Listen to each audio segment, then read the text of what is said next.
texto ni que se produce. Y voy a contar una anécdota absolutamente cierta. Hace tan solo, no sé, hará 3 meses me pasó algo que ya me había pasado, os juro que esto es auténtico, ya me había pasado hace 20 años cuando en el Partido Socialista de Madrid, en uno de mis primeros, no hace 20 años, hace como 14 años, en uno de mis primeros encargos, yo trabajé durante mucho tiempo para el PSOE, como sabéis, algunos sabéis, y ahora lo sabéis porque lo has dicho tú. Uno de mis primeros encargos, Pepe Blanco en concreto, en el año 2000, no sé, 2003 quizá, me dijo: vete a ayudar a los amigos del PSOE, de lo que era entonces la FSM, la Federación Socialista Madrileña, porque nuestro candidato tiene dificultades frente al candidato guerrista, que era Simancas, ¿no? Y entonces yo no sabía ni quién era el candidato, lo juro, no lo había visto nunca. Se llamaba José Antonio Reguera, era rector de la Universidad Autónoma, no sé qué, y yo fui para allá y se trataba de ayudarle a preparar el discurso del congreso que se estaba celebrando en aquel momento en la Federación Socialista Madrileña. Entonces mi primera sorpresa fue que yo allí no conocía prácticamente a nadie, pero yo venía mandatado por Ferraz, digamos, ¿no? Entonces si vas de parte de Ferraz, todo el mundo te mira sospechosamente, ¿no? Como quién es este que mandan, ¿no? Los jefes y tal, pero bueno, como viene mandado por Ferraz, pues la gente muy solícita, muy simpática y tal. Y entonces de pronto me encuentro a 10 tíos ahí, 10 tíos y tías. Creo que no había ni una tía, pero bueno, no quiero. Creo que eran 10 tíos, lo juro que creo que eran 10 tíos, hablando sobre el discurso que tenía lugar 48 horas después. Primera sorpresa.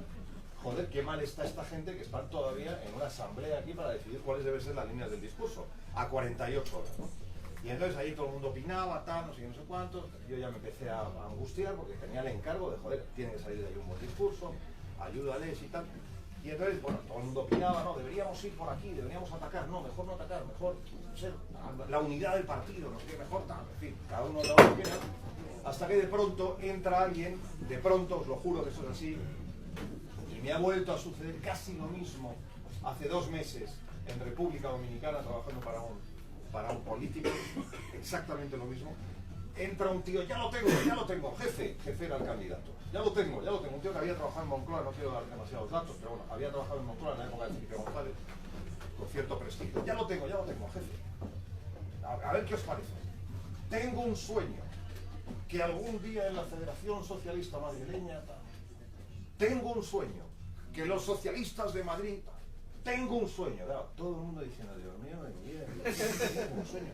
En la FSM, que es lo más cutre del mundo, y tú te atreves a pisar un discurso como el famoso I Have a Dream, que es el discurso más citado de la historia política, que es una verdadera delicia y una maravilla. Por cierto, el único discurso de los buenos que no fue leído, y luego explicaré si queréis cuál es la anécdota de ese discurso y por qué no fue leído frente a todos los demás que sí lo fueron.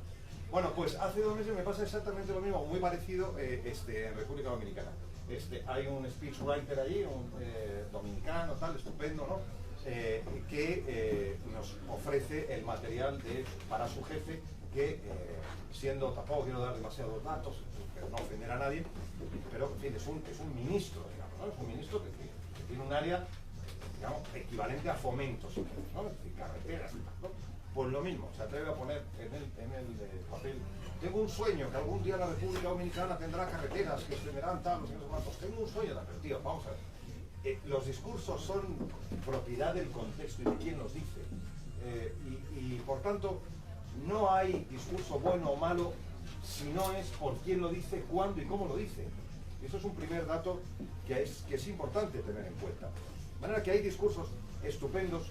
Yo recuerdo, por daros otro ejemplo, recuerdo a la vicepresidenta Fernández de la Vega. Yo, además de trabajar con Chacón, trabajé en Moncloa durante 5 años, ¿no? Con el secretario de Estado de Comunicación y también en el gabinete de la vicepresidenta de la Vega. Y recuerdo que una vez me dijo: oye, echa un vistazo al discurso y mañana nos reunimos. Bueno, efectivamente, yo miré el discurso, tal, un coñazo de cojones, así de claro, un coñazo, una mierda de discurso, tal, el papel prácticamente como se lo habían pasado los asesores técnicos del ministerio correspondiente, tal. Y entonces yo llego a ver a de la Vega y le digo: vicepresidenta, ¿cuál es el objetivo de tu discurso? Era una comparecencia en comisión en el Congreso, ¿no? ¿Cuál es el objetivo de tu discurso? ¿Qué pretendes? Y me dijo ella: aburrir. Y le dije, pues entonces, vicepresidenta, no hay nada que decir. Está bien. ¿Te parece? Me parece. Os juro que fue tal cual. Bueno, pues nada, ala, oye, ¿quieres tomar algo? Y ya nos pusimos a hablar de otros temas. Porque aquel discurso estaba hecho para aburrir. O sea, en realidad, junto con el contexto y quién lo dice, tenemos que tener bien claro cuál es el objetivo específico del discurso. Y por tanto, no siempre la retórica florida, es lo adecuado. Estoy recordando también otra anécdota de mi querida Carmen Chacón, que tiene que ver con lo que estoy diciendo a continuación, y ya me callo para luego seguir, si os apetece, cortando batallitas.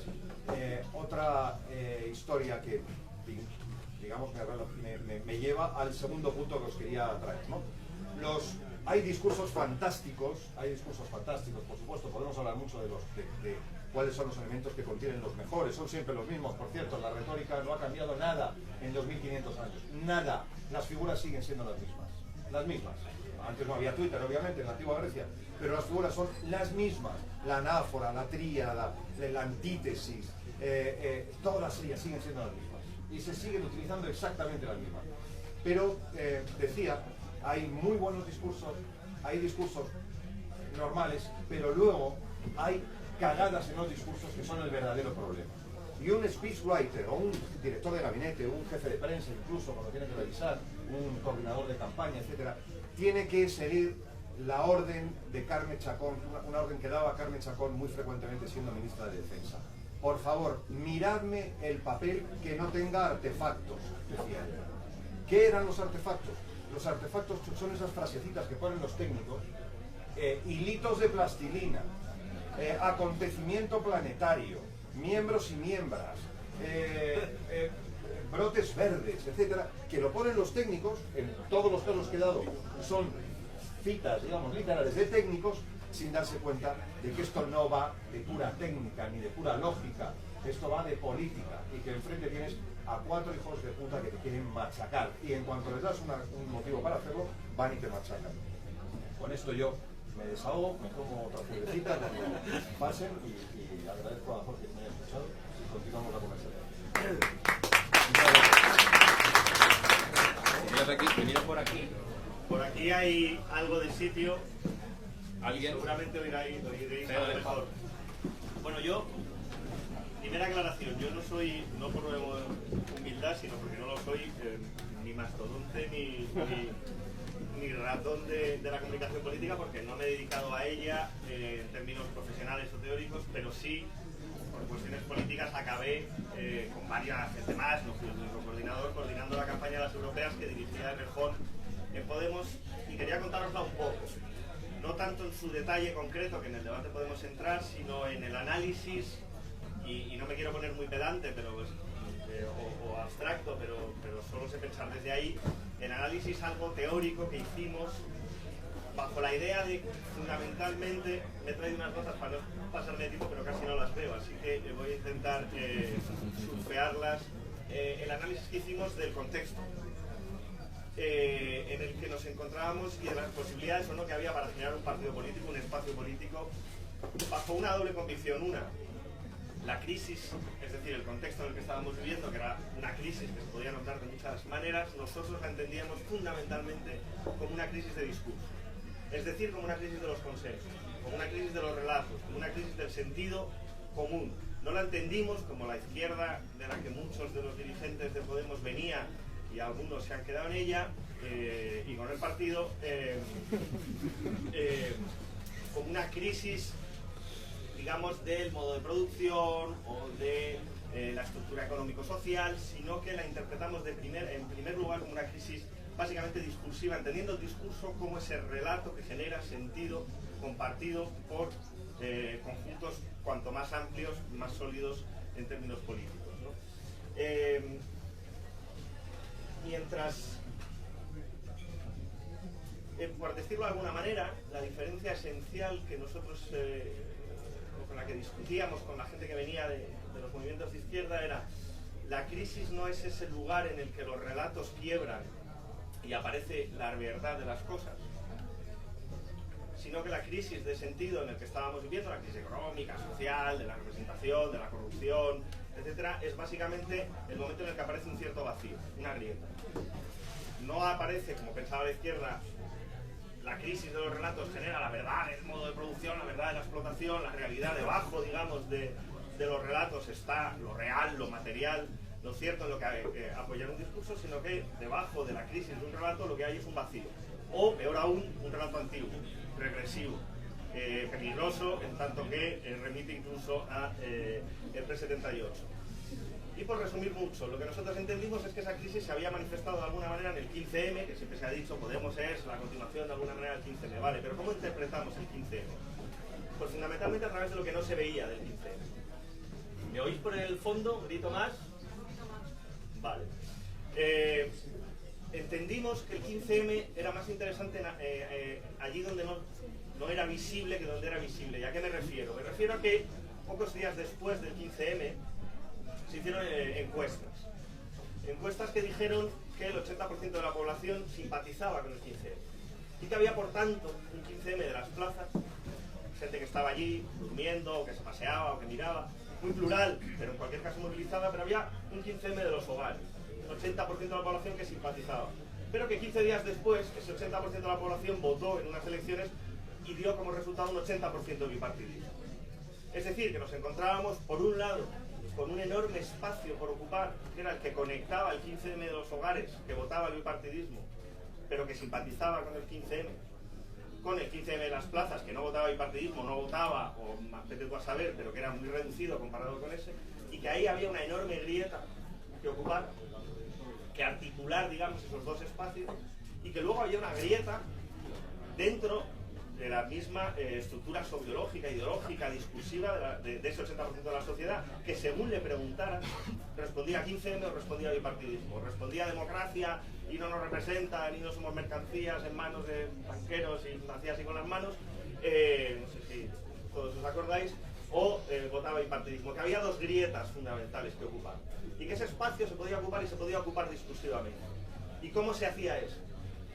Pues, resumiendo hasta el paroxismo, lo hicimos pensando que primero ese vacío había que llenarlo nombrando la realidad, que no se nombraba a sí misma, que la realidad nunca se nombra, que debajo de la crisis de unos relatos, de unos consensos, de unas ideologías, de unos partidos no surge ninguna realidad, surge como mucho un vacío, o como decía antes, a peor, un relato previo, regresivo, ya pasado, pero con tintes que nos hacen retroceder años, como ha pasado en otros países de Europa. En España no pasó en parte por Podemos, esa regresión, por lo menos no ha pasado hasta ahora.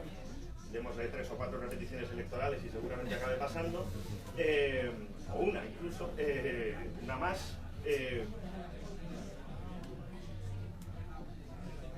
Que había que nombrar esa realidad, que habría que generar un relato.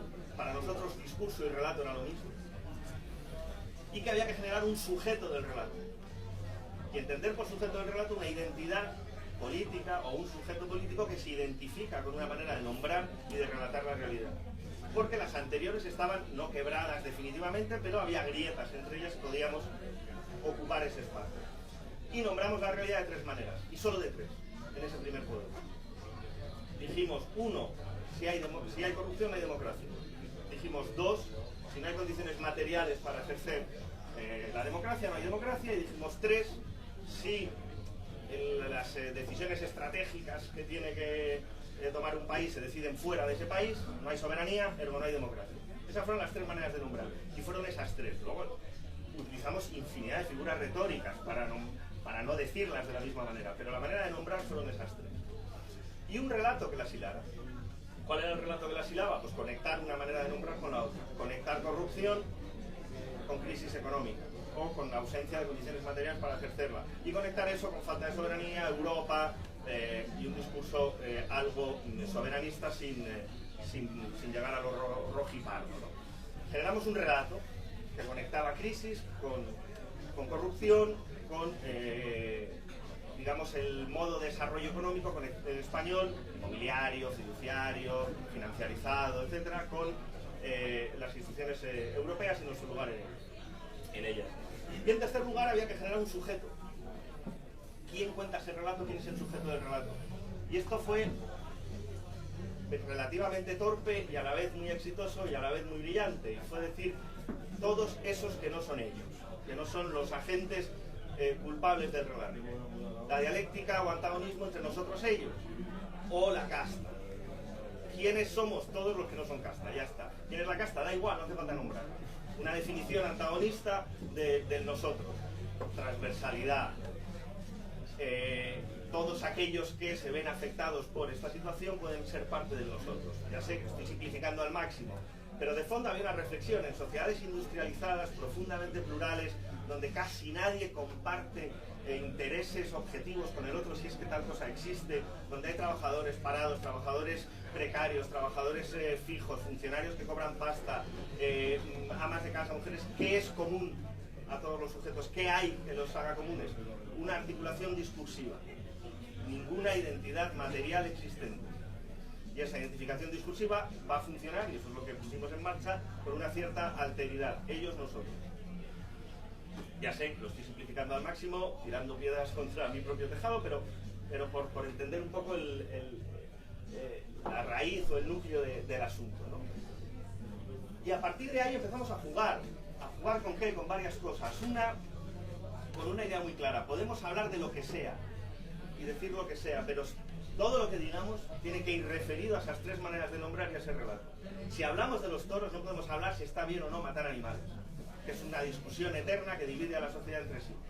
Hablemos de la corrupción que hay en las ayudas, hablemos de que en los ayuntamientos no se decide democráticamente o participadamente sobre los presupuestos para las fiestas, para los toros, de las ayudas europeas, Europa, soberanía.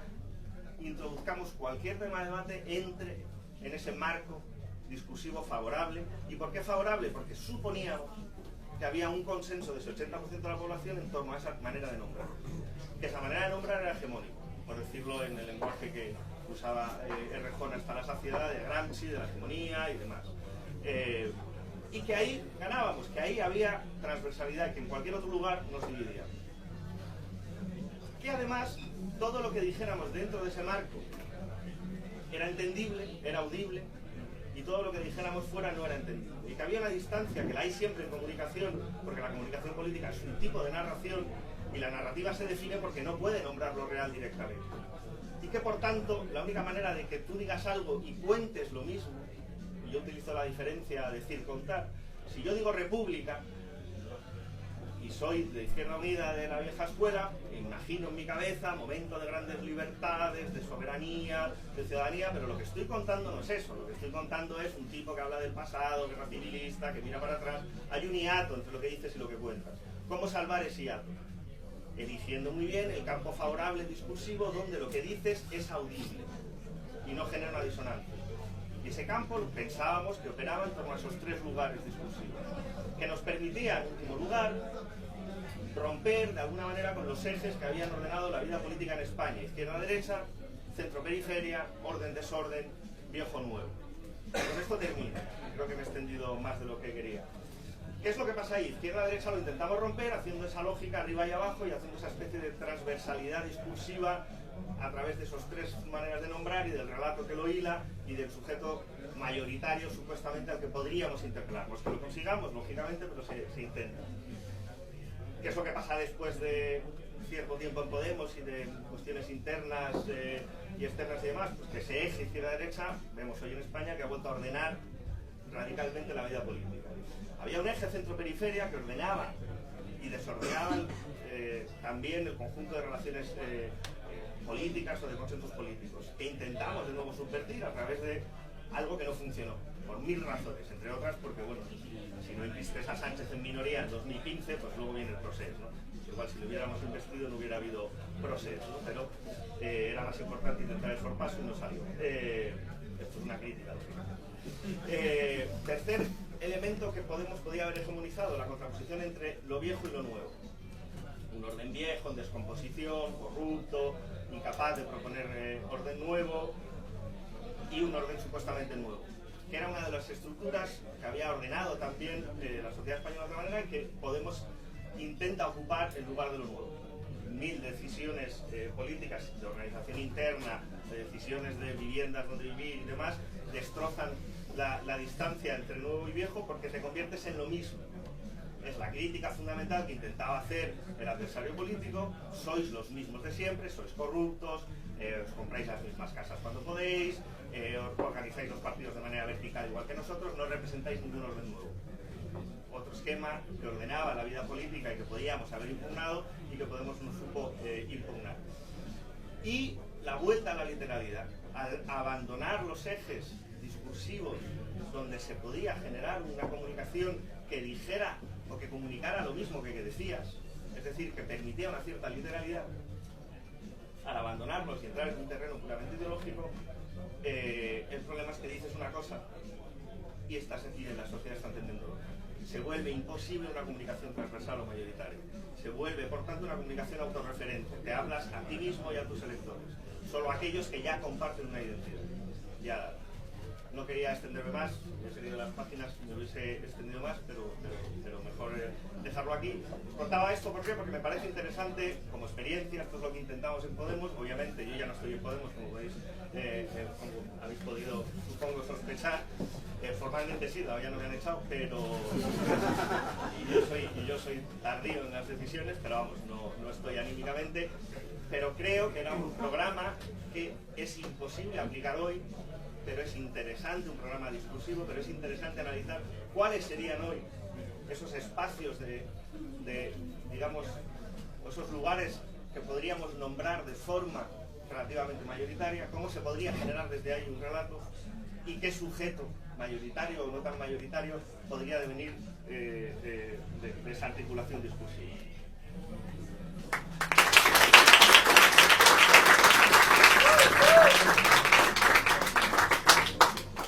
Muy bien, vamos a dar paso al coloquio, que creo que es la parte más interesante y lo que le da un poco la esencia a Beers and Politics, aparte de la cerveza. Insisto en que igual aquí se pueden venir un par de personas que dejen esa parte libre y además, si os da igual que os miren 50 personas, que no pasa nada, o sea, no mata. Por cierto, me he dado cuenta que no me he presentado con el agobio que tenía. Soy Manu Rodríguez, soy codirector de Cámara Cívica y organizo los Beers and Politics aquí en Madrid. Bueno, si os parece, vamos a recoger 2 o 3 palabras, ¿vale?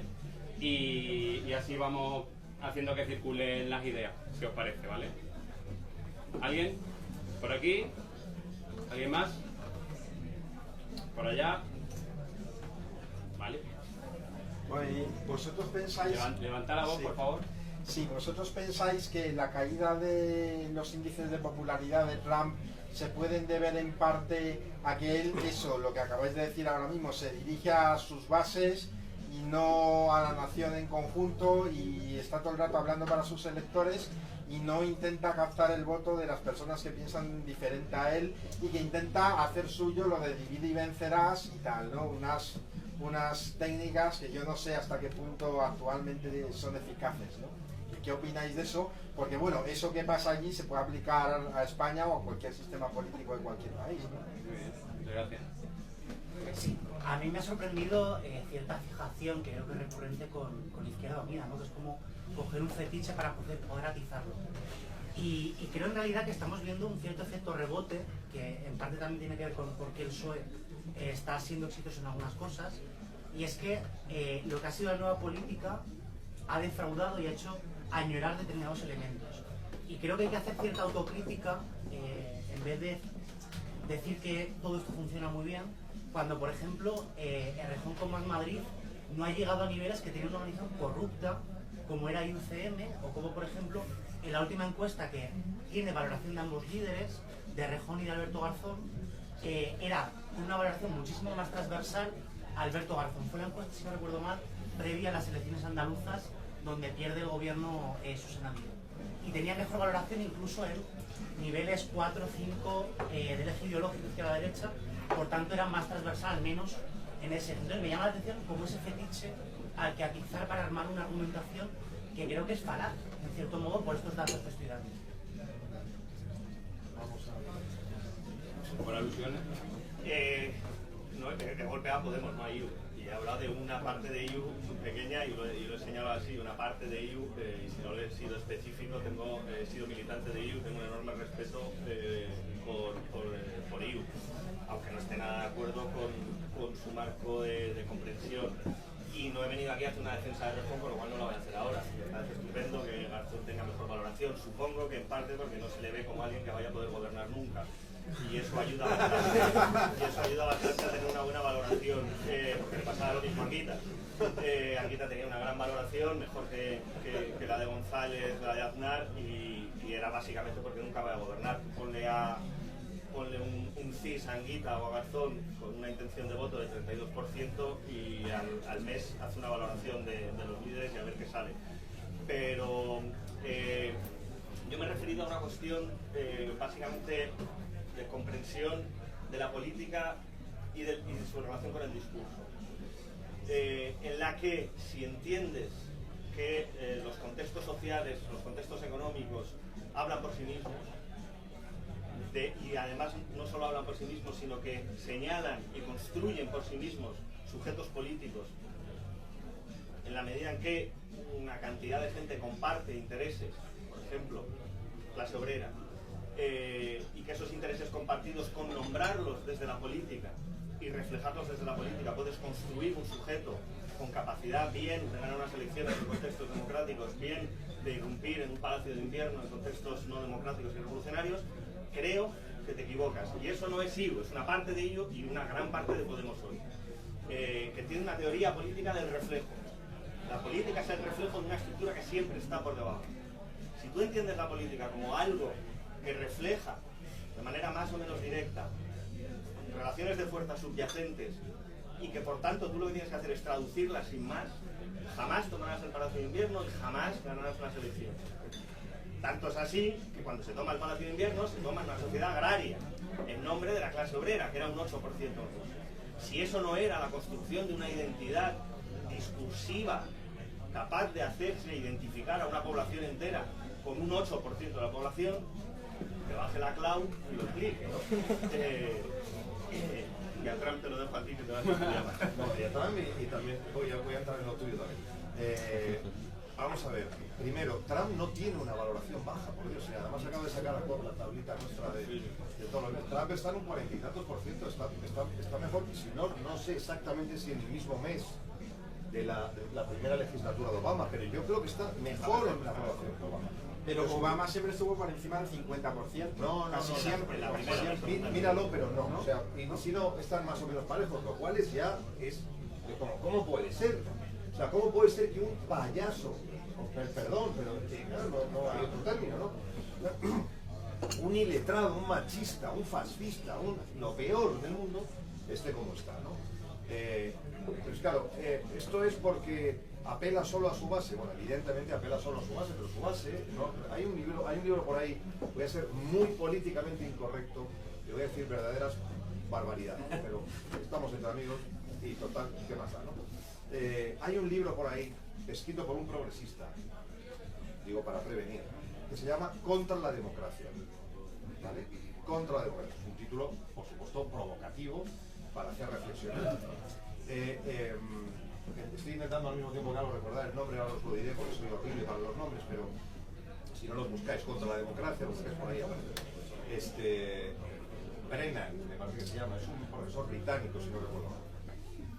Y explica lo que, digamos, se cuestiona cómo es posible que un tío como Trump, cómo es posible que un tío, él no habla de Bolsonaro porque todavía no había llegado, pero cómo es posible el Brexit, que sí había llegado, cómo es posible, en fin, cómo es posible esto que nos está pasando, ¿no? Y claro, el tío hace una definición de 3 tipos de ciudadanos, es muy graciosa la definición, ¿no? Y además muy, yo creo muy fidedigna, ¿no? Primero, habla de lo que él llama los vulcanianos. Los vulcanianos son gente que entiende de todo, son reflexivos, entran a matizar, estudian los asuntos políticos y tal. Claro, dice vulcanianos de estos, coño, que es lo que los sociólogos llamamos a veces ciudadanos de libro de texto. Estos hay muy poquitos, joder, o sea, gente que se preocupe de, bueno, a ver, voy a obtener una opinión sobre la eutanasia, coño, pero que sea ponderada y voy a estudiar a favor o en contra. No, tío, o sea, pónmelo fácil. La inmensa mayoría de la gente pertenece a la segunda categoría, que es la categoría de lo que él llama los hobbits. Porque luego está la tercera categoría, que es una minoría bastante grande, que él llama los hooligans. No hace falta que describa cómo son los hooligans. Da igual todo, cuanto más informados están, curiosamente, cuanto más informados están, más hooligans son, y viceversa, y cuanto más hooligan eres, más te informas, y menos cambias de equipo. O sea, cuidadito con eso de, no, es bueno que la gente esté informada. Tío, es que cuanto más informada está la gente, peor, joder. Con perdón, o sea, sé que lo que estoy diciendo es absolutamente contrario a los ideales progresistas, ¿no? Bueno, estoy refiriéndome en temas de democracia, digamos, instrumental como la nuestra, ¿no? Pero finalmente están los hobbies, dice Brennan, se llama, si no me equivoco. Los hobbies, a los hobbies les da un poquito igual todo, coño, que además es normal, tienen otras cosas que hacer, pues están pensando en los niños, en la educación, en tal, en a ver si llegan a fin de mes, en dónde van a ir de vacaciones, joder, lo que sea, ¿no? Y de vez en cuando pues les obligan a pensar en política, ¿no? Y, claro, pero esa vez que les obligan a pensar en política, joder, pasan cosas importantes para un país, ¿no? Es que sale elegido un tío como este, o de pronto se dejan llevar por la pasión de la soberanía nacional y entonces sale la salida del Reino Unido de la Unión Europea, etcétera, etcétera, ¿no? Bueno, el libro es muy interesante para decir, cuidadito, señores. El libro en realidad está muy en línea con toda esa literatura ahora muy floreciente, advirtiéndonos de los nuevos fascismos, del metafascismo, de los pseudofascismos, etcétera, etcétera, ¿no? Aunque sea un libro aparentemente muy contrario. Entonces, cuidado con Trump. Trump es un vendedor, hay que leer de verdad. Yo lo hice, os juro que lo hice y merece la pena. Hay que ver el famoso primer libro de ventas, su manual de ventas. Es acojonante. Pero bueno, ¿cómo es posible? O hay que ver los primeros capítulos de The Apprentice. Es acojonante. Pero no nos damos cuenta. Hay que leer la doble página que le hizo el New York Times, describiendo cómo el tío recibía ya $300.000 al año con 2 años de edad.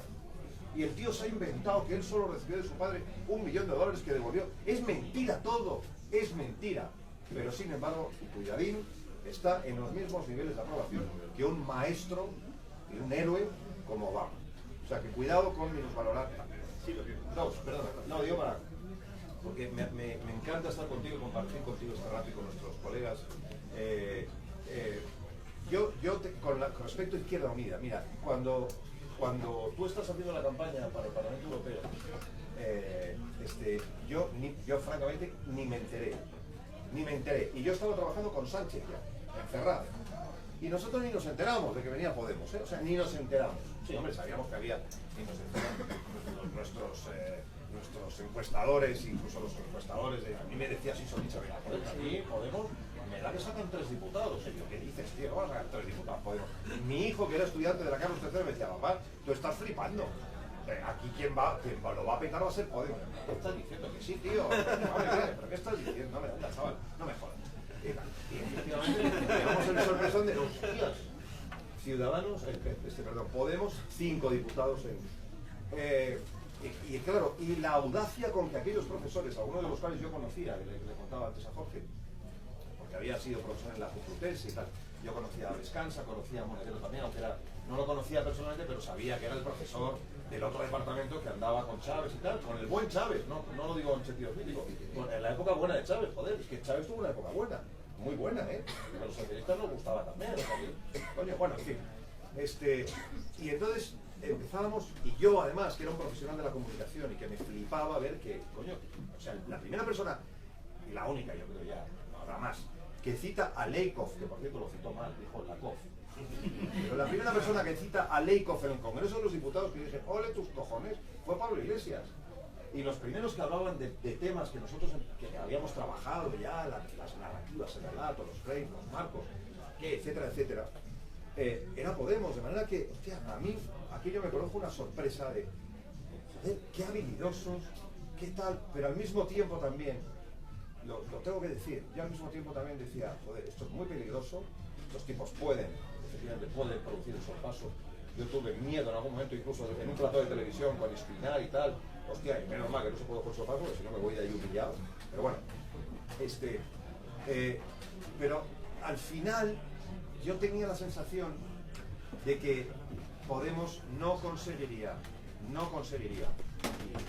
oye, acepté de puta chiripa, aunque el momento, ya veréis, pero que Podemos no conseguiría superar lo que fue Izquierda Unida, aunque multiplicara por 2 el resultado. Porque por mucho que dijeran, el pueblo contra la casta, esto no va de izquierda a derecha, tal, Coño, los españoles los seguían situando a Podemos en la izquierda, cosa que no pasa con 5 estrellas, por ejemplo. Los sitúan en la izquierda, pero en posiciones más moderadas. Y no solo por eso, sino porque los colegas de Podemos, joder, eran colegas por decir algo, porque nos llevábamos y nos seguimos llevando fatal. Y hoy día, hoy mismo, Pedro Sánchez y Pablo Iglesias no se pueden ni ver, así de claro. Porque los dos se creen uno más listo que el otro, joder, si lo tuitean, que si mi tesis, que si no sé qué, no pueden. Los dos entran en un bar, con perdón, no quiero resultar vulgar, y quieren ir a por la misma chica, joder. Son machotes de cojones, los dos. Yo conozco mucho a Pedro Sánchez. Es un machote, no hay quien le ponga, vamos, o sea, como le hagas esto de sombra, no se puede tuitear esto, ¿eh? Como le hagas esto, no tengo ningún problema, se puede tuitear lo que queráis. Como le hagas esto de sombra, Pedro Sánchez no te lo va a perdonar. Y además tiene derecho, joder. Se lo ha ganado a pulso. Hostias. El otro también, Pablo también. Entonces, de manera que y termino. Claro, yo recuerdo perfectamente un día saliendo de Ana Rosa. Estaba Alberto Garzón.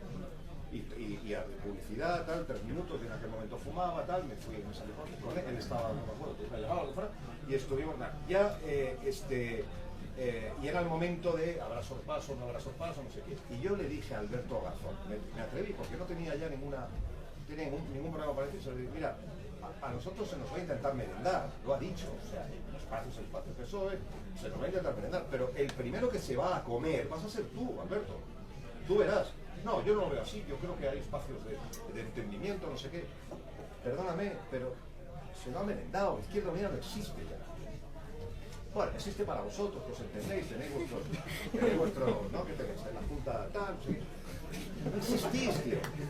Perdóname. No existís. Pablo Iglesias se come a su madre, si es menester. Otra cosa es que luego que consiga tener éxito, yo no se lo deseo, pero tampoco va mal, ¿eh? O sea, quiero decir que ha conseguido crear a todo Podemos y la gente, por cierto, también, que empezaron con el movimiento en su día, han conseguido algo que no es muy difícil de conseguir, un movimiento y un partido político en toda regla, o sea, que no le quito mérito. Pero, oye, ojalá, ¿qué tiene que ver Pablo Iglesias con Llamazares? Por Dios, yo trabajando en Moncloa, yo hablaba con Llamazares y dije, joder, qué bendito este hijo puta. Nos podemos poner de acuerdo de lo que sea, sí, hasta en los desacuerdos. Pero claro, cuanto mejor, esto es una regla de oro de la democracia española, cuanto mejor le va al PSOE, peor le va a quien tiene a la izquierda, y viceversa, porque es que no hay más, o sea, esto es, como es el de Arquímedes, ¿es o otro? Es como un gargantudo, ¿no? ¿Cómo se llama? Pues eso, perdón que me extendí. Una cosa rápida sobre Trump, porque estoy de acuerdo contigo, y en algunas cosas y en otras no.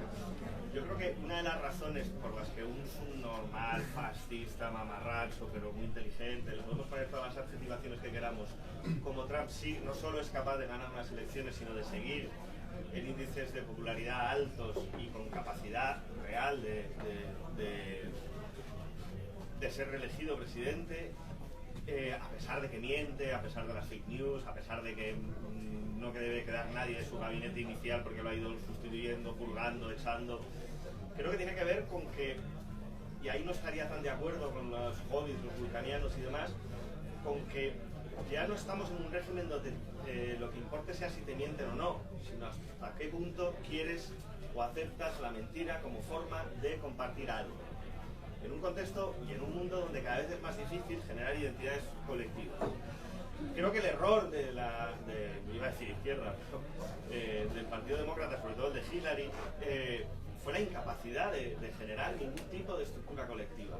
Y el error de la izquierda que lo critica es decir, no, es que se dedicó a hablar de mujeres, de negros, de tal, y no de la clase obrera. No, eso a mi juicio es una soberana, iba a decir estupidez, pero un error de análisis serio. El error de Hillary, entre otras cosas, fue el error del Partido Demócrata de no elegir a Sanders. Por tanto, eso, que no me compete analizarlo, porque además hubo un debate interno en el Partido Demócrata y se ha publicado y tuvo que dimitir no era la presidenta, pero vamos, la jefa del partido, la coordinadora del Partido Demócrata en las primarias, pero la que ejercía durante las primarias, pero lo que no consiguió Hillary fue precisamente articular todas esas subjetividades o luchas que se supone que reivindicaba. generar una equivalencia entre las demandas feministas, las demandas multiculturales, una clase obrera efectivamente abandonada, la ira del hombre blanco que han nombrado como explicación de la vuelta del triunfo de Trump, no ese hombre blanco, exagerándola demasiado, porque luego si analizas estadísticamente a quien vota Trump es el voto tradicional republicano, y una mínima diferencia con respecto a elecciones anteriores de votante industrial del centro de Estados Unidos, ¿no? Que normalmente no votaba demócrata, y esta vez un pequeño porcentaje vota a Trump. No vota la clase obrera blanca a Trump en masa, no vota la base tradicional del Partido Demócrata. Lo que pasa es que no consigue movilizar a los suyos, ¿no?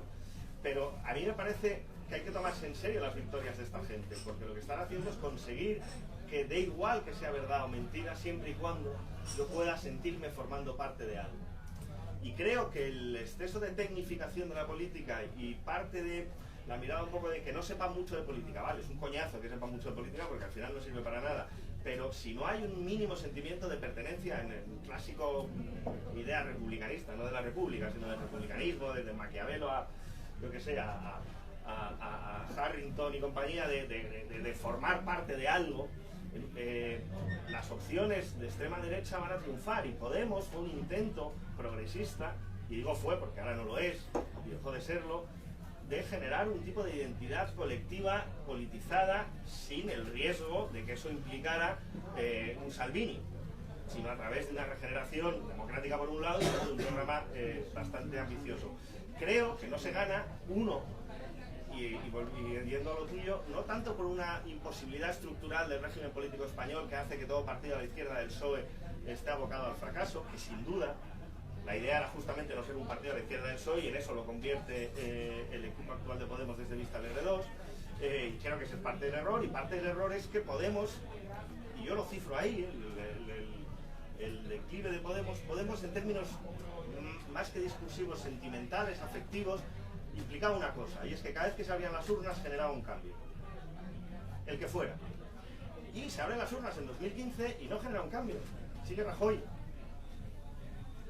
Y ahí, cuando se vuelven a abrir las urnas en 2016, ha perdido 1 millón de votos. Y sigue sin analizarse por qué pierde 1 millón de votos Podemos. Y pierde 1 millón de votos porque deja de ser el símbolo de una novedad que avanza, y de ser una suerte de embrión de la España nueva, sea lo que fuere eso, que es siempre fantasía, siempre tengo un sueño, pero dicho de otra manera, porque en política, si te refieres al futuro, te refieres a una estructura de confianza, no a cómo van a ser las cosas, porque eso no lo sabe nadie. Y eso lo pierde, y lo pierde en 2015. Y lo pierde por una escenificación absurda de aquí está el gobierno de mí, tal, mientras Sánchez está negociando con el rey. Lo pierde porque, bueno, pues porque frente al pacto de Ciudadanos con el PSOE nos dice, bueno, rompe el pacto y te vota a favor, que podía haberlo hecho. Y eso nunca lo planteó Sánchez, Iglesias, y podía haber planteado, si rompes el pacto infame con Ciudadanos, que es neoliberal, te voto a favor. ¿Por qué no se propuso eso? Porque se confiaba en un sorpaso y se perdió 1 millón de votos. Pues hay gente que dimite por menos. Vale, antes de seguir, que vamos a dar la palabra a quien está ahí en el fondo, que os lo merecéis, que estáis ahí aguantando como campeones y campeonas. Pedro, ¿tenemos alguna pregunta desde casa? De momento no hay preguntas telemáticas. Vale, está más en plan espectador. Vale, Juan. Sí, luego Juan, o sea, primero Juan, luego por aquí, luego la compañera. Es por intentar conectar un poco con la pregunta de Trump, pero por intentar elevar la categoría. Si quieres aterrizar lo nacional, que a lo mejor sí que nos va a desviar, pero pensando un poco en cómo la evolución de los discursos últimamente, al menos en Occidente, ¿no? No sé, yo tradicionalmente siempre he visto como dos tipos de discursos, ¿no? Es el identitario, ¿no? Nosotros somos de izquierda o de derecha o tal, y vamos a pueblos nuestros, y luego otra serie de discursos, que dentro de que eran más marcados o no, pero intentaban, pues, digamos eso, abarcar a todo el mundo, y intentaban incluso convertir. Pero sin embargo, y es por eso un poco si también os va por ahí, veo que últimamente el discurso va tanto, digamos, se está pegando vela mucho en lo de, digamos, abrirse a otros. Y te da igual perder gente por el camino, haciendo un discurso mejor más vehemente o más, digamos, más directo, a cambio de, bueno, yo a lo mejor pierdo 3 en esto, o sea, a veces me puedo asustar terminante, pero el 7 que le estoy haciendo al de enfrente es más grande. Si yo pierdo 3, pero el otro pierde 8, pues bueno, oye, eso que me llevo. Entonces, al menos en lo que obviamente tienen posición opciones, digamos, de presidenciables, o sea, de llegar a poder, sí que veo, ¿no?, que el Reino Unido, Estados Unidos, Francia incluso, empieza a ver esa dinámica. No creo que esté en el pase sentar, pero sí que empieza a verla un poco más. No sé si estáis de acuerdo o no. Directamente. No, sí, perdón. Sí. Aquí. Súper claro. El relato o exceso de relato. Levántala un poco, por favor. El relato o exceso de relato conduce inevitablemente a la mentira política. ¿Por aquí? Sí, bueno, una pregunta muy breve también. Volviendo al contexto de la investidura política, aprovechando el momento de incertidumbre política en el que nos encontramos y teniendo en cuenta que los actores políticos se relacionan de una manera, o sea, en cada interacción utilizan un lenguaje político, no utiliza Pedro Sánchez el mismo lenguaje cuando se reúne con los sindicatos que cuando se reúne con los medios de comunicación o con la oposición. Teniendo en cuenta todo esto y bajo la sospecha, mi sospecha, de que el Partido Socialista no le interesa gobernar en este momento, mi pregunta es cómo se construiría un relato político, un discurso para perder. Está bien. Voy yo, Jorge. Porque además aprovecho la pregunta para decir que yo estoy completamente de acuerdo contigo. Tiene que ver con lo que nos preguntaba nuestro amigo, perdón, no me acuerdo tu nombre, pero ahí atrás, Juan. Juan decía, tú decías, te referías al discurso populista, aunque no lo has llamado así, ¿no? Pero el discurso populista va solamente a un grupo, tú hacías referencia a una clave fundamental para entender el éxito de los populismos de todo orden y condición, ¿no? Que es la identidad. Hay un autor maravilloso, que conocéis seguramente muchos y muchas de vosotros, que es John Hay, muy pragmático, por cierto, nada teórico, es un hombre muy pragmático, lo que hace es una suerte como de psicólogo, un psicólogo de la ética y en particular de la ética política y tal, y él describe los 5 fundamentos morales. No me quiero entretener mucho porque es largo el asunto, pero uno de ellos, uno de los 5, ¿no?, el fundamental para los populistas es la identidad. Y efectivamente, cuando la izquierda no es capaz de articular un discurso identitario fuerte, que la gente se sienta parte de, somos los obreros de la fábrica, por ejemplo, o somos los parias de la tierra, o tenemos a un enemigo ahí enfrente que se llama como se llame, Google o como se llame. Si no hay sentido de la agencia colectiva, del sujeto político y tal, entonces, bueno, pues estaremos siempre en desventaja con quien llega y te dice, cuidadito que hay un mexicano que va a violar a nuestras mujeres y va a meter droga por la frontera, ¿no? O cuidadito que se están quedando con nuestro país los burócratas de Bruselas, o cuidadito que no sé qué. La identidad, y sobre esto se está escribiendo muchísimo ahora, ¿no? Hay mucha literatura y es muy interesante. La identidad tiene que ser uno de esos fundamentos morales, si no la derecha te gana.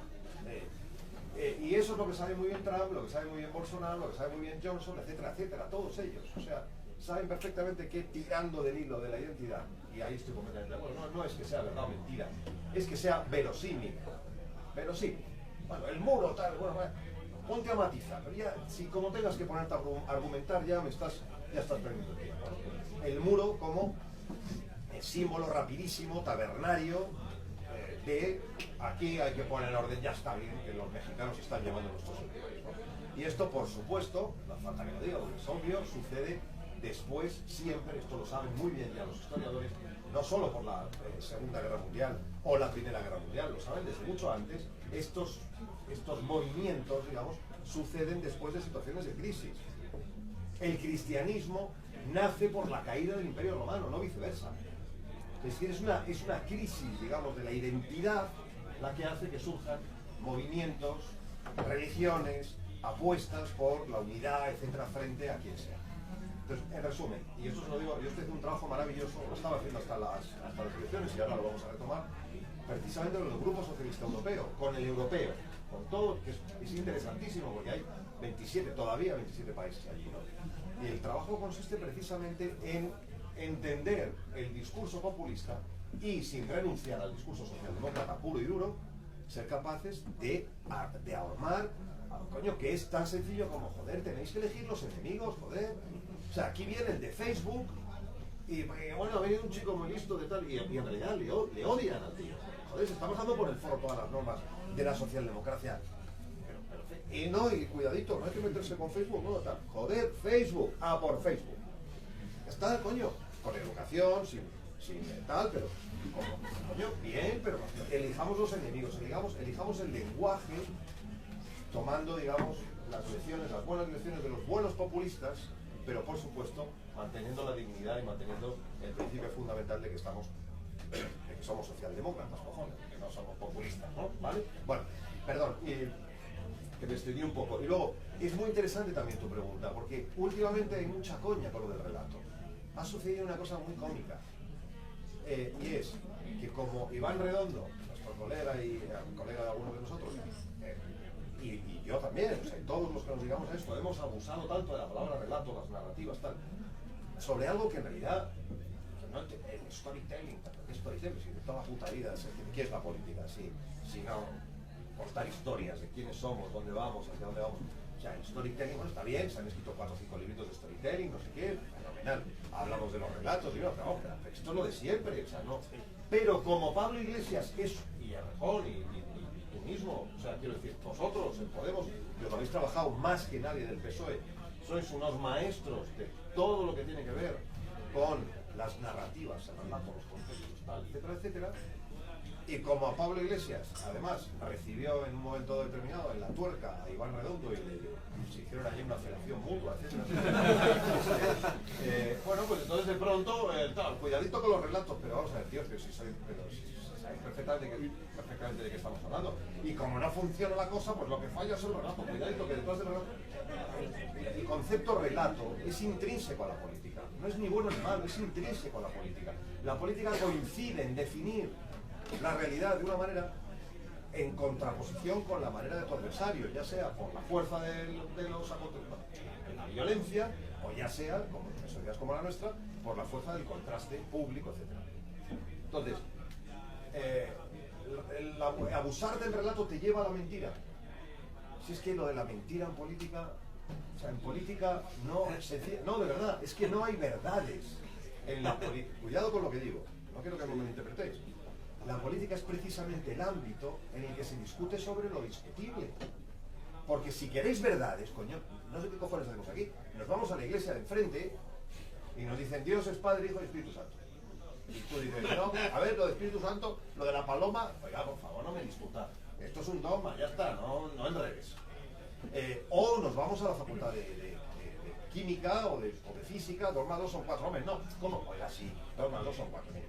Hombre, hay convenciones, digamos, a lo mejor hay otros, hay por ahí unos, no sé dónde, en el Amazonas, que no, que el 2 y 2 no son 4. Bueno, vale, tío, pero hombre, funciona, coño. O sea, funciona, joder. Esto no se cae porque hay leyes, digamos, matemáticas. Para todo lo demás está la política, joder. Y luego hay mentirosos, además. Pero en la política no trabajamos con la verdad, trabajamos con un tipo de verdad, lo que decía antes, lo verosímil, ¿no? Pedro Sánchez quiere gobernar, ¿cómo no la quiere gobernar? ¿Tú lo ves con cara de como que no quiere gobernar? Pedro Sánchez, ¿tú crees que no quiere gobernar? Yo creo que viene muy bien pasar a la oposición con la que está cayendo, con la que puede venir, y que en un futuro... Pedro Sánchez no deja de gobernar, no estoy hablando, lo maten. No estoy hablando de Pedro Sánchez, estoy hablando del partido. Y el PSOE también, está encantado el PSOE, joder. El PSOE está feliz.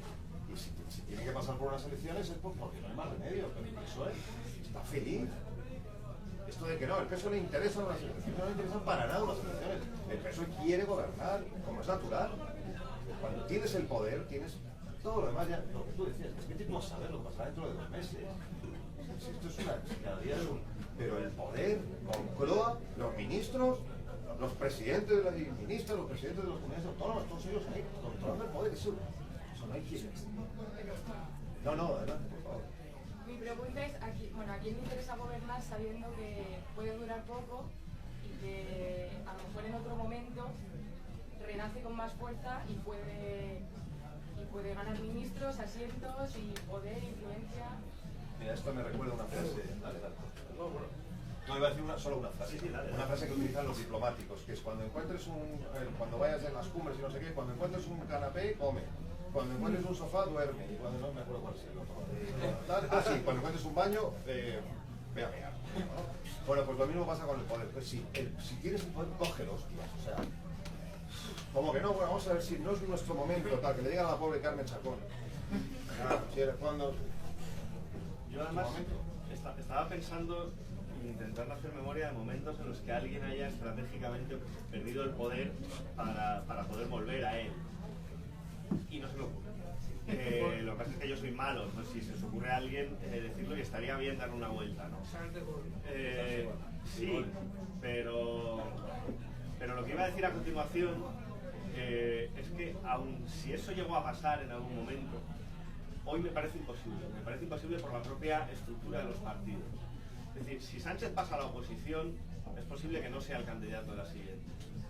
Porque si hay algo que creo que empieza a determinar cada vez, siempre la determina a lo largo de la historia, o sea, yo estoy cada vez más convencido de que no es autonomía de lo político, ni autonomía de la política se explica por la autonomía de la interna. Las internas de los partidos, las disputas en la Revolución Rusa, en la Francesa, girondinos, tal, explican más los cursos de acción que la racionalidad histórica hegeliana, que no explica una mierda, ¿no? Pero, y creo que habría que prestar atención a las internas. Pero hemos llegado a un contexto donde los partidos además se estructuran de manera plebiscitaria, a través de primarias, donde es todo nada, y donde el que gana se lo lleva todo y el que pierde pierde casi todo, que me hace muy difícil pensar que alguien esté dispuesto a perder aposta. Otra cosa, y a ver cómo digo esto sin que suene muy bestia, es que haya momentos, y creo que los ha habido, en los que un líder no se vea capaz de ganar, de que vea que no es su momento, de que vea que además si gana va a ser arrasado, y que decida esperar. Yo creo, a ver, bueno, lo voy a decir a lo bestia, yo creo que el efecto Tsipras para Podemos fue definitivo. Hostias si gano. Hostias si gano, que me acabo como Tsipras. ¿Vale? Y lo dejo ahí porque no quiero, porque me están grabando. Pero, es decir, que igual no había tanta pulsión por ganar el país sino conservar el poder de un partido durante una temporada. Y que eso explica varias cosas, ¿no? Y luego, yo estoy 100% de acuerdo contigo. Hay una contraposición que se ha vuelto a poner de moda, y ahí estoy muy de acuerdo contigo, en que el fracaso de la nueva política ha generado un revival de posiciones entre ideológicas y sentimentales que pensábamos que estaban algo apartadas, entre lo material y lo discursivo, entre los intereses objetivos y la cháchara de Rejón, lo que fuere, ¿no? Y creo que epistemológicamente, teóricamente y políticamente es insostenible. No existe nada material si no es nombrado. Y el nombre es siempre externo a lo material. No existen las clases sociales. Tú vas por la calle y las ves. Si las ves es porque tienes un discurso que te hace distinguir la manera de vestir o la manera de andar, o como decía Bourdieu, cómo se incorpora en los gestos de una persona a su clase social. Claro, pero tienes que haber leído a Bourdieu para verlo, o por lo menos tener su intuición o su experiencia.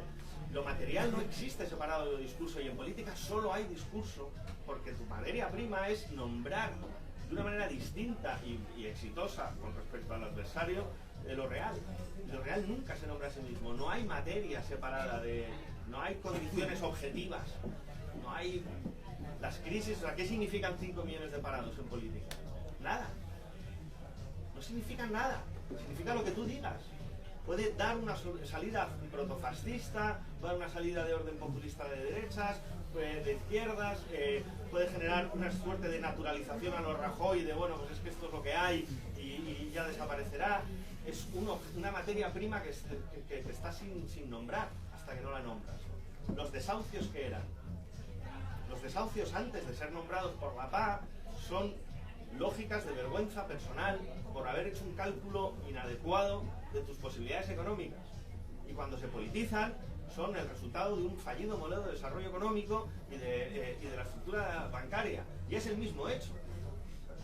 Pero tiene dos maneras de nombrar. Una culpabiliza y subjetiviza los riesgos, individualiza los riesgos, y la otra los socializa y les pone los responsables. ¿Cuál es la buena? Pues esa es la democracia. La buena para mí pues es una, y para Rajoy es otra, o para Trump, pero no existe la materia prima.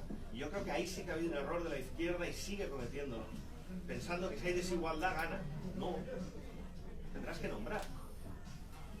Muy bien, tenemos tiempo para algo muy rapidito. Mientras tanto, lo que estaba diciendo de las condiciones objetivas y discursivas, pequeña anécdota. En el anterior Biz and Politics, que fue un seguimiento electoral, estábamos en un bar cerca del centro, cerca de Sol. Vi una chica que estaba de camarera y al final me dijo, oye, que me he confundido con las copas, no sé qué, perdona, pero es que llevo 14 horas trabajando.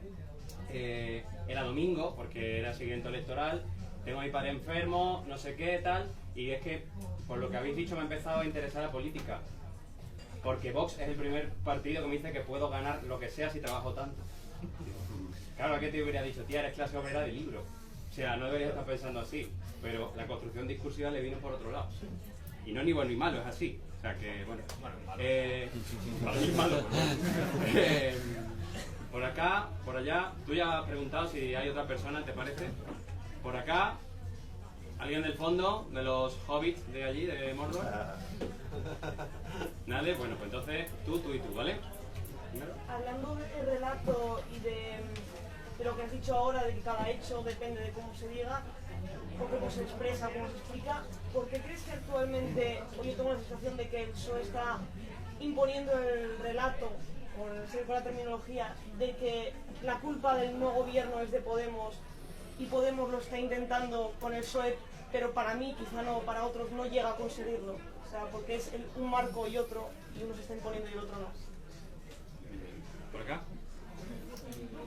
Como habéis hablado antes también del tema de la identidad y demás, teniendo en cuenta que mayoritariamente con temas populistas se habla de la identidad en clave nacional, ¿cómo creéis que se podría aterrizar eso en España desde un punto de vista progresista? Porque Vox también lo puede aterrizar, pero en otras claves, teniendo en cuenta que existen también cuestiones nacionales en Cataluña, en Euskadi, yo soy de Donosti, por ejemplo, cosa que, por ejemplo, otros movimientos populistas progresistas o gente que ha podido utilizar el populismo en cierta medida, como Mélenchon en la campaña, en aquel discurso en Marsella, pero que Francia no tiene, digamos, tantos problemas territoriales, pero en Argentina que tampoco. ¿Cómo creéis que se podría realizar eso en España?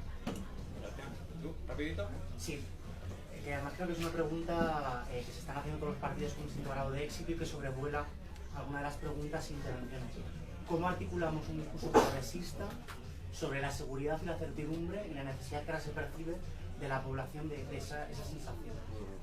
Está bien. Como quieras. Bueno, empiezo por lo último, ¿no? Porque parece que lo tuyo iba más dirigido a Jorge. Bueno, no, yo creo que son un montón de cosas. Es decir, entiendo que la pregunta más o menos es parecida. Es cómo articular un discurso de la identidad, pero progresista, ¿no? Y perdón porque me voy a poner muy prosaico, muy prosaico. No me voy a poner a teorizar ahora, pero lo prosaico es, primero hay que cambiar el lenguaje. Yo recuerdo una frase, perdón porque hablo de que el otro día me decía mi hija que tiene, yo tengo 5 hijos, soy un horror, digo, una vida desordenada y disoluta, tengo 5 hijos, entonces mi hija mayor me decía, claro, es que tú hablas de Zapatero como si Zapatero fuera antes, ayer, hace 14 años ya, de Zapatero, ¿no?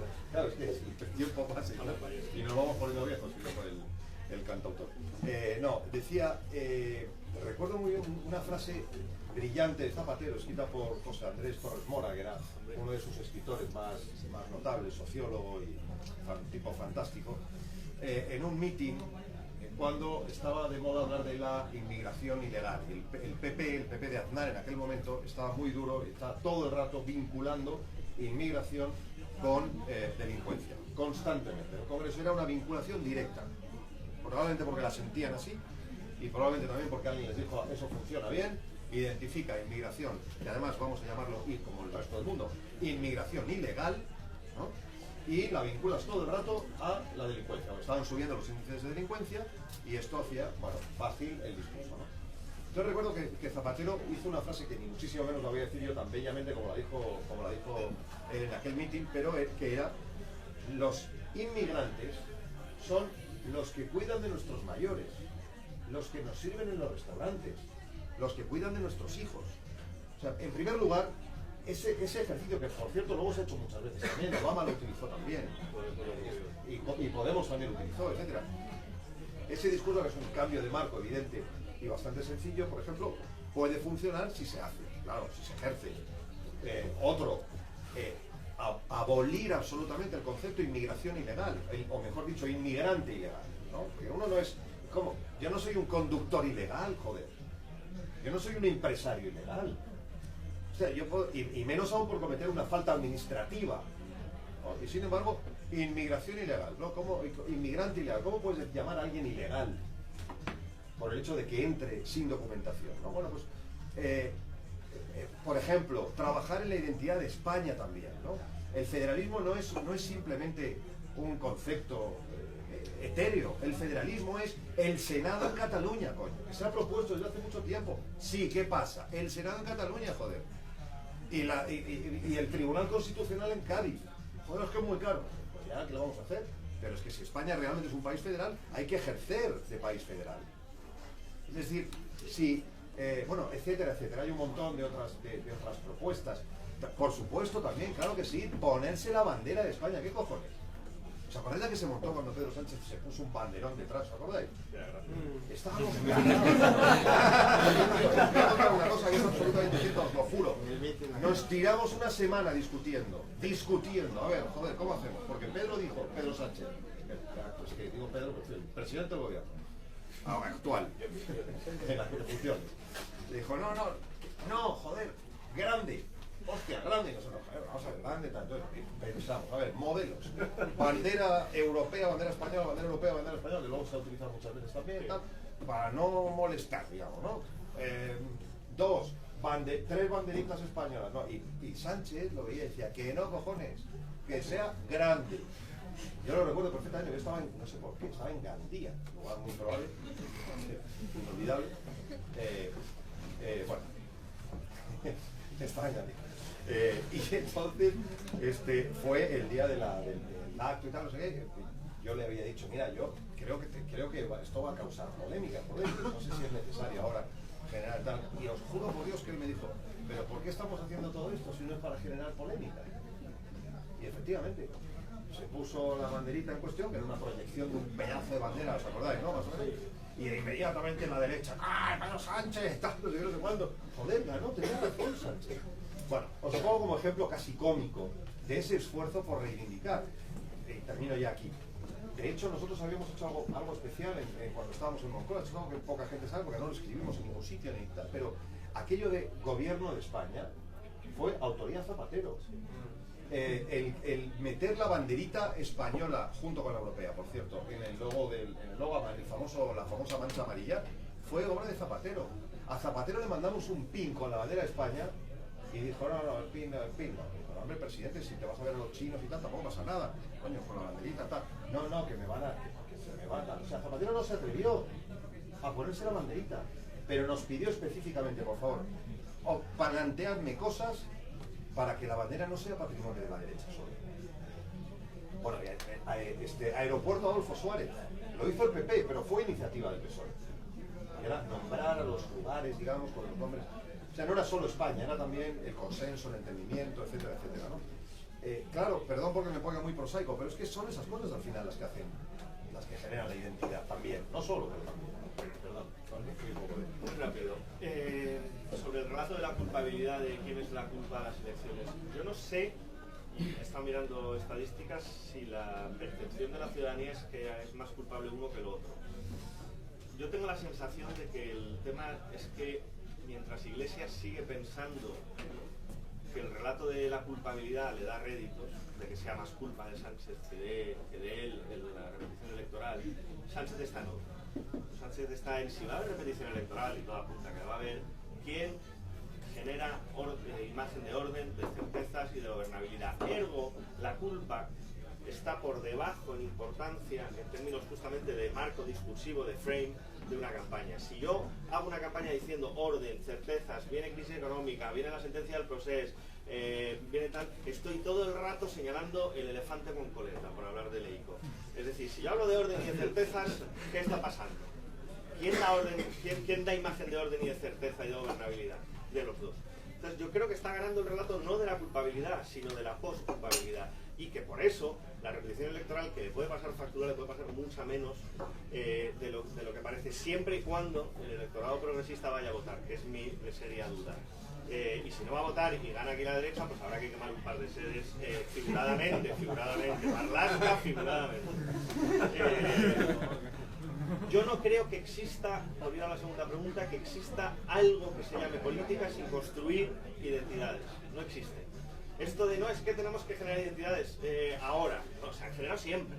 El PSOE gana en el 82 generando una identidad popular nueva en España de gente que quiere ser moderna pero todavía no lo es y que escucha canciones que dicen maquíllate, sal, sé otro, sé tú mismo pero otro, y una especie de identificación popular con una suerte de modernidad a la que nos íbamos acercando y que España no había tenido, y que además se parecía mucho a Europa, y por eso, bueno, pues se hizo una especie de obliteración por la cual España se convirtió en Europa sin todavía reconocerse y reconciliarse consigo misma y tener una identidad española. Junto al hecho de que la izquierda ha sido particularmente incapaz de aceptar que si hace política en un territorio nacional, que es un Estado, y un Estado fallido en términos nacionales, pero un Estado pues tendrá que hacer algo con las identidades nacionales de su país. ¿Cómo se hace eso? Pues ni puta idea, pero porque es creíble que España como Bolivia se convierta en un Estado plurinacional donde las distintas identidades, o federal, pero el problema de ser un Estado federal es que primero tienes que independizarte para luego federarte. Entonces ser federal sin haber sido independiente en términos de teoría y de historia política es difícil. El plurinacional sería más sensato, ¿no? Pero ¿puedes generar una suerte de identificación popular transversal a los territorios del Estado a través de la plurinacionalidad española? Sí, yo creo que sí. Desde luego va a costar, y desde luego implica que pues Zapatero se acaba de ponerse la bandera, que Rejón si se la pone, pues su Twitter no se incendie, e ir entrando en una lógica de que si no construyes tú el sentimiento de identidad popular, te lo construye la derecha. Y el problema es que sí, perdimos una guerra civil, sí, los símbolos nacionales fueron colonizados por el vencedor, y sí, si no aceptamos ese trauma y lo superamos como hacen los psicoanalistas con sus psicoanalizados, seguiremos repitiendo el mismo problema de eterno, es decir, seguiremos en la posición del perdedor. Y hay un trauma que no superamos desde la izquierda. Y lo superamos, o seguiremos o perdiendo o ganando con las reglas del adversario. Y lo que no sé quién ha preguntado de la seguridad, por aquí ha sido, ¿no? A mí me parece el tema clave, el tema absolutamente central. Si la socialdemocracia ganó fue porque proporcionó un orden de seguridad, y si perdió fue porque una rebelión contra esa seguridad, no solo por arriba. Y si la izquierda sigue leyendo que el problema de la pérdida de la socialdemocracia es que hubo una ofensiva neoliberal por arriba empresarial, se sigue equivocando, la hubo, pero por abajo también. Y hubo un rechazo a la disciplina del trabajo, y hubo un rechazo al fordismo, y hubo un rechazo a ir a trabajar y luego a tu casa de 70 metros cuadrados con tu mujer y vidas rutinarias y tal, y una ruptura de los consensos también por abajo. Y el neoliberalismo es una respuesta a lo que la izquierda no supo hacer, que fue entender en mayo del 68. El PC no lo entendió en Francia, porque salió contra ellos, en España no hubo, pero se mezcló con la movida y más o menos el suelo capitalizó. Pero creo que si seguimos entendiendo que la seguridad se ha roto porque los empresarios y el neoliberalismo consiguieron conquistar a la sociedad diciéndoles que siendo flexibles como juncos, autodeterminados y libres, iban a autorrealizarse, y ya nos falta una parte del relato. Y esa parte del relato es que había mucha gente dispuesta a autodeterminarse porque no soportaba ser lo mismo que sus padres y tirarse 60 años en la misma fábrica. Y a eso la izquierda no ha sabido responder todavía. Y vemos todavía que la izquierda, tanto Podemos como Izquierda Unida, sigue teniendo un fetichismo del trabajo enloquecido. Y entonces habla de los trabajadores como si eso fuera... O sea, trabajar es una obligación y una miseria. O sea, tenemos que realizarnos fuera del trabajo, por el amor de Cristo, ¿no? No en el trabajo, en un contexto donde ya no hay trabajo para todos. Entonces tendremos que empezar a pensar en la reducción del tiempo de trabajo, en la renta básica, en un ocio que no sea compensatorio del trabajo. Si seguimos soñando a la izquierda en términos fordistas keynesianos, nos va a seguir ganando o el neoliberalismo o la moral conservadora mezclada con neoliberalismo, que es lo que ganó en el 80 y está ganando hoy de manera un poco más radical. Es muy interesante esto que está pasando ahora con los conductores, los riders, sí. riders de Delivery y compañía, ¿no? Y la gente del viejo sindicalismo, ahí con toda su caspa, los pobres y tal, ¿no? Lo digo en el sentido cariñoso del término. Te lo dice, joder, no, es verdad, os lo juro que lo digo en serio, ¿eh? O sea, coño, que yo me siento además vinculado absolutamente. Por ejemplo, la gente de UGT, yo he trabajado muchísimo con UGT, los amo. Por cierto, a mí me han dicho que hay que difundirlo. El próximo fin de semana, en la Julián Besteiro, hay un fin de semana de actividades. Viene Luis Pastor, por cierto, el famoso cantante tal. Hay música, magia, no sé qué, para los críos y tal. Vamos. Metió publicidad por la cara. 30 aniversario de UGT, joder, se dice pronto. Bueno, pues, claro, cuando hablas con ellos te dicen, es que tenemos un verdadero problema, es que los tipos de Deliveroo se sienten distintos de sus colegas, los motoristas. Le meten muchísimas más horas, ganan muchísimo menos dinero y encima van en bici. Pero, hay amigos, son riders y super cool. O sea, son hipsters. Guay, gente guay, tío, me estás cobrando €1 la hora, ¿sabes? Bueno, ya, pero esto es otro tema, ¿no? 2, se sienten autónomos, joder, tan autónomos se sienten, quieren que se sientan autónomos, tan autónomos quieren que se sientan que le dicen, pero ¿para qué te vamos a dar la bici, tío? Si tú eres autónomo, la bici la pones tú, tronco. Claro. Y entonces los amigos UGT dicen, y además tenemos un problema adicional, y es que no sabemos dónde se reúnen, porque no se reúnen, porque antes estaban en las fábricas, joder. Bueno, pues esto ha cambiado, ¿eh? Bueno, sí, no, es que empieza a cambiar, pero digo, el desafío es ese. Por eso mencionaba antes a los Facebook, es que Facebook es el nuevo Rockefeller, joder. Pero no nos damos cuenta. El nuevo censor, la nueva Inquisición es Instagram, joder, que no puedes poner un pezón. ¿Por qué? Porque no le sale de los huevos al propietario. Oye, ya, pero y son capaces de cortarte la línea de tu hija si le sale las pelotas. ¿Por qué no? Mira, es que has incumplido no sé qué código, pero oiga, ¿usted quién es para impedirme? ¿No? No nos damos cuenta. Y toda esa nueva... O sea, cómo articular esas identidades con la fuerza de la socialdemocracia, o de la izquierda también, a la izquierda de la socialdemocracia, en tiempos que realmente son muy nuevos y muy distintos, joder. La gente, claro, estamos en contra de Airbnb porque Airbnb tal, bueno, joder, tío, estamos en contra, depende de cómo, porque al final, hostia, me sale más barato el apartamento. Estamos en contra de... nos gustan más los taxistas, los viejos, está bueno, tío, no sé. Joder, mira que son antipáticos los hijos de puta.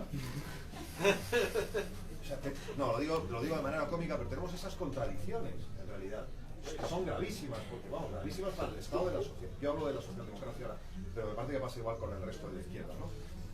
Tenemos que ir cortando, me estoy disfrutando muchísimo. Si os parece, nos quedamos ahora tomando una cerveza un poco más tú a tú. Muchas gracias por venir. De verdad, lo siento por las incomodidades, quienes os habéis tirado ahí como campeones hora y media. Y bueno, si subís fotos, mencionad Visan Politics y nos vemos en el siguiente. Muchas gracias.